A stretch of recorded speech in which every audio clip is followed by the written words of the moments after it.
नमस्ते friends, Nikki's किचनमध्ये तुमचं मनापासून पुन्हा एकदा स्वागत. आज आपण बनवणार आहोत मुगाच्या डाळीचं सालन. बरोबर, माझी शेजारी माझी फ्रेंड राहते श्रावणी वाघमारे. ती आहे रायगडपासून, म्हणजे रायगड त्यांचं गाव आहे. तर ती म्हणते त्यांच्या गावामध्ये हे असे मुगाची डाळीची साल असते ना, त्याचं सालन बनवतात. तर मग मी लगेच गेली तिच्या मम्मीकडे आणि रेसिपी नोट डाऊन केली. तर मग चला आपण त्यांच्या पद्धतीने रायगडला जशी बनते तसा बनवण्याचा प्रयत्न करूयात. त्यांनी मला जे इन्ग्रेडियंट्स सांगितलेत त्याच प्रमाणामध्ये आपण बनवून बघायचं आहे.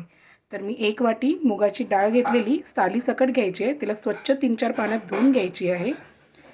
तर त्याच्यामध्ये मी एक बारीक चिरलेला कांदा मध्यम आकाराचा, बारीक चिरलेला टोमॅटो मध्यम आकाराचा, भरपूर अशी माझ्या आवडीची कोथिंबीर, कढीपत्ता. तर याच्यामध्ये आपण लसूण नाही टाकणार आहोत, कारण ती लोकं लसूण टाकत नाही. तर ते टाकतात ह्याच्यामध्ये हिरवी मिरची किंवा आपला लाल तिखट जो घरामध्ये असतो. तर मी याच्यामध्ये हिरवी मिरची ॲड नाही करणार आहे. लाल मसाला जो आहे घरामध्ये तोच ॲड करणार आहे. चला तर मग बघूया आता आपण फोडणीची प्रोसेस. फोडणी कुठे द्यायला जातो आहे आपण? ही जी डाळ आहे त्याला आपल्याला मिक्सरमध्ये ग्राइंड करून घ्यायचं आहे, बारीक पेस्ट करून घ्यायची आहे. मुगाच्या डाळीला आपण, सालीवाल्या मुगाच्या डाळीला मिक्सरमध्ये बारीक पातळ असं, हे बघा एवढं पातळ असं मिक्सरमध्ये त्याची पेस्ट करून घ्यायची आहे. जाडसर दरदरं नाही ठेवायचं आहे, पूर्ण फाईन पेस्ट करून घ्यायची. अशी थोडी पातळच ठेवायची आहे कारण आपल्याला याचा रसा बनवायचा आहे.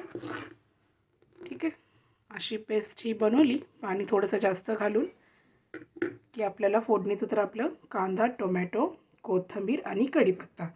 हिरवी मिरची टाकायची असेल तर तुम्ही हिरवी मिरची टाकू शकता. लसूण नाही टाकला आहे आणि घरातला लाल मसाला वापरायचा आहे तर लाल मसालाही वापरू शकता. मी लाल मसाल्यात बनवणार आहे म्हणून मी हिरवी मिरची इकडे टाकत नाही आहे. चला आत्ता आपण देऊया फोडणी. पातेलं चांगलं गॅसवर तापू द्यायचं आहे मीडियम आचेवर. 1.5 चमचा मी तेल टाकत आहे. 1 चमचा तेल टाकून झालं आहे माझं. गॅसची फ्लेम आता लो ठेवा थोडी. फोडणीला कढीपत्ता, त्याच्यानंतर जो आपण बारीक चिरलेले कांदा, टोमॅटो आणि कोथिंबीर होती ती एकत्र ॲड करायची आहे.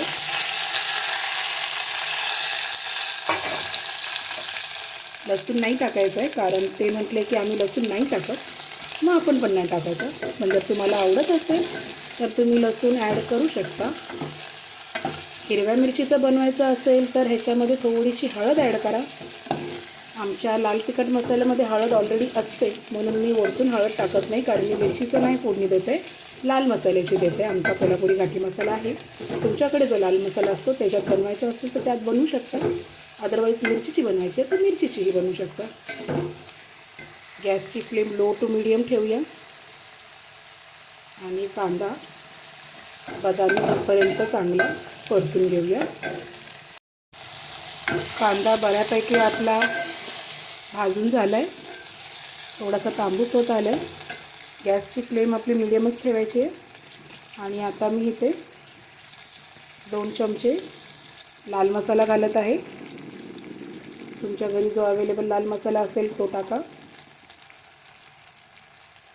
मी हळद नाही टाकणार आहे कारण आमच्या मसाल्यामध्येच हळद ऑलरेडी असते.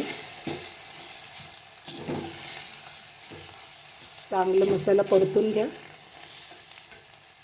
चांगला परतून झालेला आहे आपल्या कांद्यामध्ये.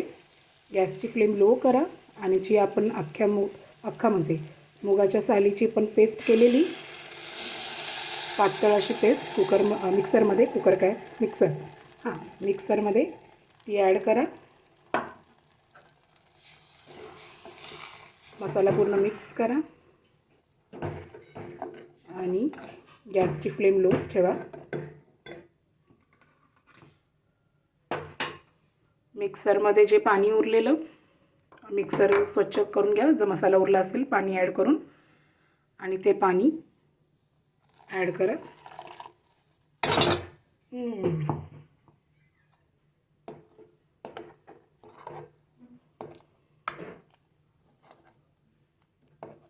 चांगलं एक मिक्स करा. थोडंसं पाणी अजून ॲड करते मी. मीठ अजून टाकलेलं नाही आहे. गॅसची फ्लेम मीडियम करा.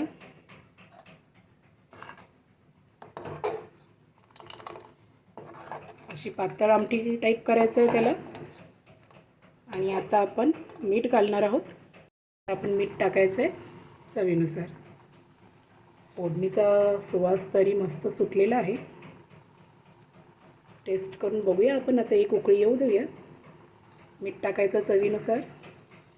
चांगलं याला ढवळून घ्या मीठ. आणि गॅसची फ्लेम मीडियम आचेवर.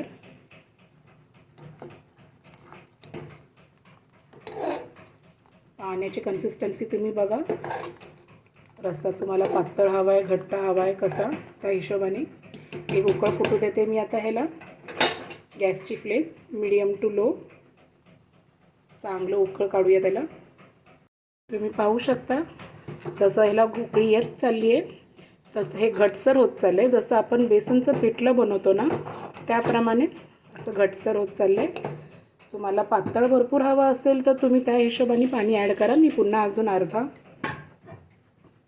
वाटी पाणी घेतलेलं आहे. म्हणजे इन शॉर्ट आपण जसं बेसनचं पिठलं बनवतो त्याच पद्धतीचं आहे. चांगली डाळ शिजू द्या. गॅसचा फ्लेम थोडा लो टू मीडियम आहे, तो थोडा मीडियम आचेवर करा. गुटळ्या गुटळ्या होऊ देऊ नका. पूर्ण फोडून घ्या त्याला व्यवस्थित एकजीव.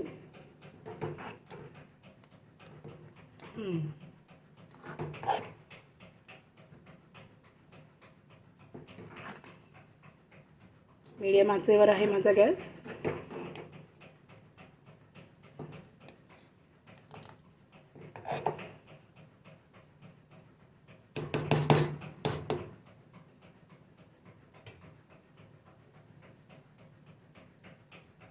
उकळी पुन्हा फुटत आहे. आता त्याला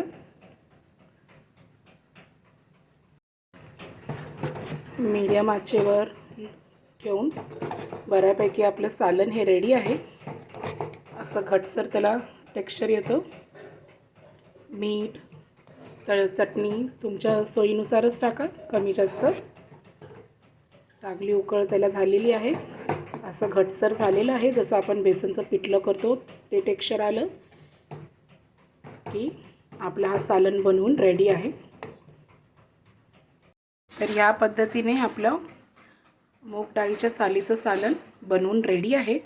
हे तुम्ही गरम गरम आपलं भातासोबत खाऊ शकता, भाकरीसोबत, चपातीसोबत.